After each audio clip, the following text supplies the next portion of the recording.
Ons staan vanoggend by Sonskyn Kleuterskool en gesels met Gailen Bashu, wat 16 jaar oud is, asook Adelaide Pretorius.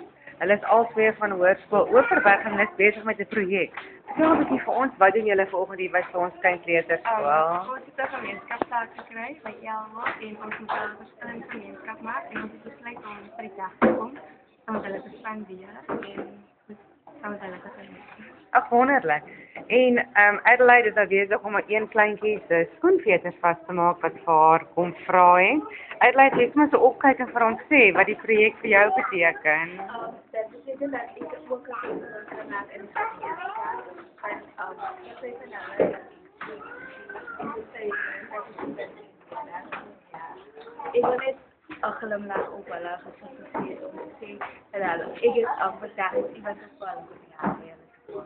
Wel wonderlik. Dit is wonderlik om te weet dat die jeug van Caledon 'n verskil wil maak in klein kindertjies se lewe wel gedaan.